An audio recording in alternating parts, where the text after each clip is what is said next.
e eles expressam a vontade popular. E é por isso que há proteções constitucionais aos parlamentares. Então, é o seguinte, o que nós estamos vendo é um ato, a meu ver, estou aqui cheio de pessoas do mundo jurídico, mas é um ato nulo.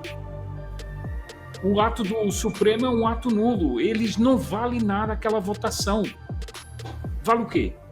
Eu vi uma posição muito firme do presidente Hugo Mota e acredito que nós chegamos a um ponto que não tem como se voltar mais atrás. Temos que discutir a relação entre os poderes da República e colocar os pontos nos is. Sejam bem-vindos, o meu nome é Bruno, deixe o seu like e inscreva-se no canal.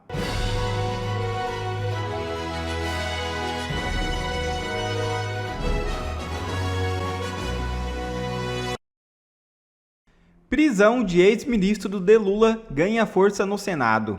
É isso mesmo. Em um discurso firme e corajoso no Senado, o senador Magno Malta escancarou a podridão por trás dos escândalos envolvendo descontos indevidos nos benefícios previdenciários de milhões de brasileiros. O parlamentar conservador cobrou a imediata instalação da Comissão Parlamentar Mista de Inquérito do INSS e exigiu a responsabilização dos culpados, incluindo o ex-ministro da Previdência Carlos Lupe. Abre aspas. O senhor Lupe e sua trupe precisam ser presos. Fecha aspas. Afirmou Magno Malta com contundência, dando voz à indignação de aposentados humilhados por um sistema que os explora. É realmente um absurdo. A justiça precisa ser feita. Tensão toma conta de Brasília. Moraes ultrapassa todos os limites e resposta forte deve acontecer. Em artigo publicado no Jornal da Cidade Online, o deputado federal Luciano Zucco diz: a democracia não se curva à caneta de um único homem. A decisão do ministro Alexandre de Moraes, que ignorou deliberadamente a decisão soberana de 315 deputados federais, é mais um capítulo da escalada autoritária que se impõe sobre o Estado de Direito no Brasil. Quando um único ministro escolhe desconsiderar de forma explícita a vontade expressa da maioria do parlamento brasileiro, ele não ataca apenas um deputado, ataca a representação popular, o princípio democrático, a independência entre os poderes. A Câmara dos Deputados, em votação pública e transparente, decidiu suspender uma ação penal viciada desde sua origem. A decisão do parlamento não foi um gesto político, foi um gesto ato constitucional, amparado no artigo 53 da Carta Magna. Ao ignorar essa decisão, o ministro afronta a própria Constituição da República. A quem serve um judiciário que se julga acima da vontade soberana do povo? A quem interessa um Supremo que, ao invés de ser guardião da Constituição, passa a reescrevê-la segundo conveniências políticas? O Brasil presencia mais uma vez um grave atentado à harmonia entre os poderes. A decisão de Moraes não é apenas juridicamente abusiva, ela é politicamente provocativa e institucionalmente insustentável. O parlamento não aceitará ser reduzido a um espectador passivo em suas próprias atribuições. A história não absolverá o silêncio cúmplice nem a covardia diante da tamanha afronta. Em nome da oposição, afirmo: o Brasil exige o restabelecimento do respeito entre os poderes da República. Sem isso, não há democracia, só arbítrio. Publicou Luciano Zucco.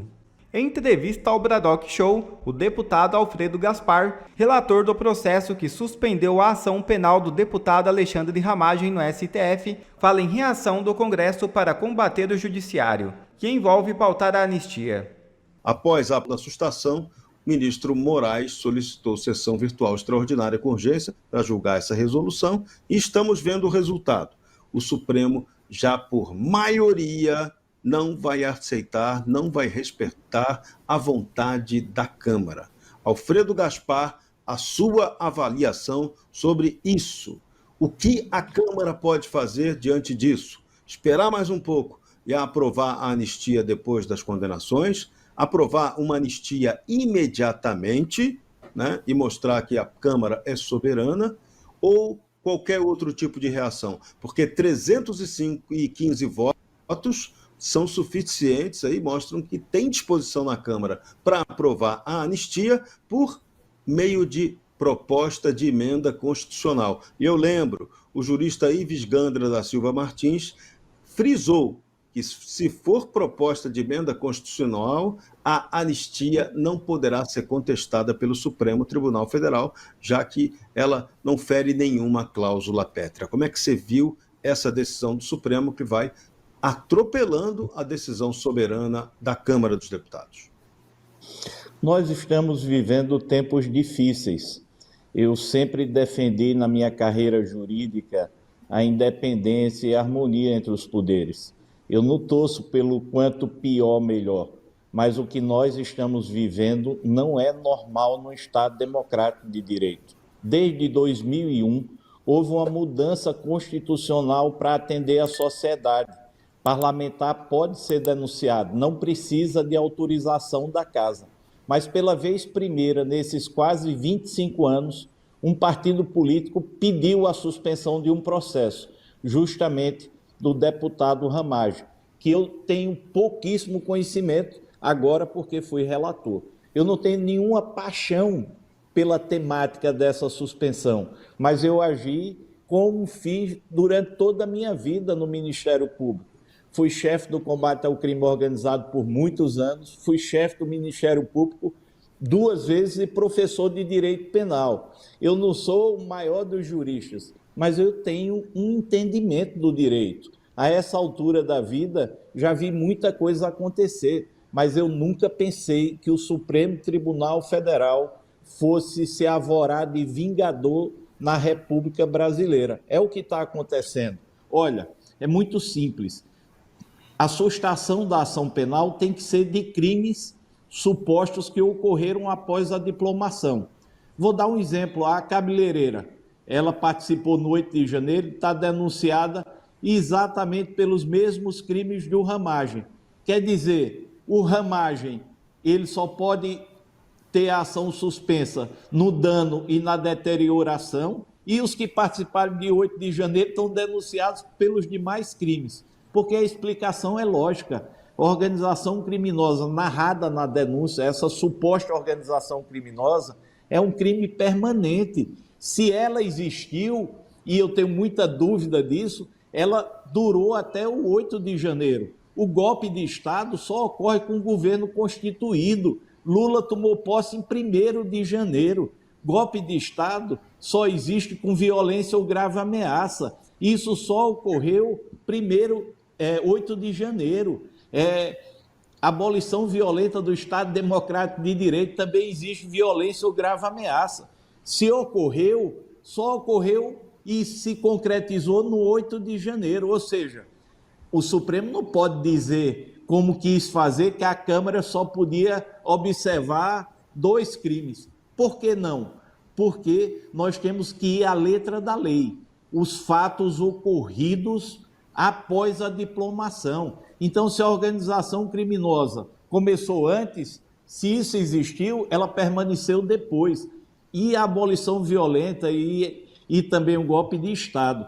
Então, foi por isso que, cumprindo a Constituição, sem permitir a interferência de outro poder, nós votamos pela suspensão da ação penal, que não é impunidade, não. É a suspensão por 1 ano e 6 meses, e o povo vai decidir se Ramagem continua ou não parlamentar. Suspende a prescrição. Agora, o que está acontecendo no Brasil é que se só admite se a narrativa interessar a quem está no poder. Se a narrativa for diferente, então sequer se considera uma interpretação técnica e legal.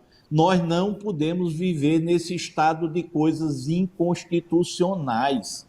Não podemos viver confrontando poderes para que um se sobressaia sobre o outro. Nós precisamos respeitar a Constituição. O Brasil precisa de harmonia, mas não irá haver harmonia se um poder quiser subjugar outro poder. José Sepúlveda, agora sim a sua análise sobre essa decisão esquisitíssima em que cria-se um impasse institucional perigoso, o Supremo Tribunal Federal, aí sim, desafiando a Câmara dos Deputados e relativizando o artigo 53 nos seus parágrafos 3º e 4º da Constituição. Eu queria saudar aqui o deputado Alfredo Gaspar e a explicação dele foi, assim, cheia de... vê-se que é um homem de leis que está explicando, mas o que eu acho interessante é o seguinte: os jornais dizem que a Câmara desafiou o Supremo. Não, a Câmara não desafiou o Supremo. A Câmara tomou um ato soberano da Câmara. E o Supremo está desafiando a Câmara.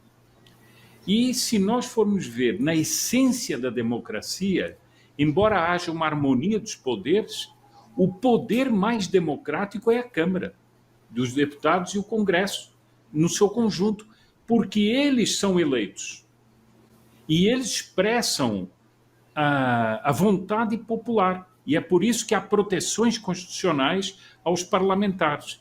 Então, é o seguinte: o que nós estamos vendo é um ato, a meu ver, estou aqui cheio de pessoas do mundo jurídico, mas é um ato nulo. O ato do Supremo é um ato nulo. Eles não valem nada, aquela votação. Vale o quê? Aquilo não pode ser avaliado, é um ato soberano do Congresso. Agora, a mim, enfim, eu gosto bastante de história e acho o seguinte, que no Brasil faltam certas atitudes políticas, ou seja, certos momentos políticos, por exemplo, em que parlamentares com muita voz cheguem e digam com todas as letras: o Supremo Tribunal Federal é um poder fora da lei, é um poder golpista no Brasil. Eles estão arrasando a ordem legal do Brasil. E o Brasil tem que se levantar contra isso. E o poder está no Congresso. E eu não vejo isso, sempre vejo partir para o conchavo. Não, vamos fazer um acerto, vamos fazer não sei o quê, nós aqui nos bastidores. Eu pergunto o seguinte: vamos ver um personagem como... Já arrebentou o meu tempo aqui, mas vamos ver um personagem como o Churchill. Ele ficava só no jogozinho das coisas? Não, ele subia à tribuna, fazia um discurso e derrubava um governo. É isso que nós precisamos no Brasil. Precisamos de um enfrentamento do Congresso, denunciar o Supremo Tribunal Federal como um poder ilícito, ilegítimo. Eles estão violando a Constituição e a lei todos os dias. Alfredo Gaspar, eu volto àquela tese do grande jurista Ives Gandra Martins, segundo a qual, se a anistia for aprovada via proposta de emenda constitucional, ela não pode ser questionada pelo Supremo Tribunal Federal, porque só se ferisse cláusula pétrea e não é o caso. Como você está vendo essa possibilidade concreta de a anistia ser aprovada? Ela vai ser aprovada agora ou o parlamento vai esperar o resultado final dessas prováveis condenações para aí sim determinar uma anistia no final das contas? Olha, eu não tenho dúvida nenhuma que nós deveríamos já aprovar a anistia, mas nós temos o presidente da casa, ele tem muita serenidade e firmeza, e eu tenho a impressão que diante de tudo isso que está acontecendo, pode ser que o caminho seja pautar a anistia. Mas também não tenho dúvida nenhuma que o Supremo Tribunal Federal, mesmo com a tese do Dr. Ives, não tenho dúvida nenhuma que o Supremo Tribunal Federal irá fazer o controle da constitucionalidade, como tem feito desde 2019, mais de 60 vezes que legislou substituindo o próprio parlamento brasileiro. Portanto, nós estamos em um momento que o Supremo avorou para si a função de poder moderador. A última palavra é dele e ponto final. Mas nós, parlamentares, também temos responsabilidade nisso, porque muitos parlamentares abaixam a cabeça para o Supremo Tribunal Federal para se livrar dos seus problemas. E eu acho que o parlamento deveria falar de igual para igual, porque nós temos a representatividade do povo brasileiro. Eles estão lá como vitalícios, eles estão lá com essas competências, porque foi o parlamento brasileiro que aprovou a Constituição. Só que eles não têm autocontenção. Nós temos que discutir isso. A autocontenção é necessária em todos os poderes. E o Supremo Tribunal Federal precisa ter autocontenção, mas não estão ouvindo absolutamente ninguém. Mas eu vi uma posição muito firme do presidente Hugo Mota e acredito que nós chegamos a um ponto que não tem como se voltar mais atrás. Temos que discutir a relação entre os poderes da República e colocar os pontos nos is. Darcio Bracarense, você tem uma pergunta para o Alfredo Gaspar. Pode fazê-la. Eu acho que isso está na boca do povo, né? O Alfredo Gaspar, só um breve comentário, eu acompanhei o trabalho dele enquanto eu era assessor na Câmara, fui assessor técnico da Comissão de Meio Ambiente, e o Alfredo Gaspar tem matéria nessa área também, acerca da indenização àqueles que são impactados por danos ambientais, e, portanto, não é um parlamentar da radical, conservador, nada disso, é um parlamentar absolutamente equilibrado, e também depois, quando eu era chefe de gabinete do Coronel Meira, acompanhei muito dos seus trabalhos.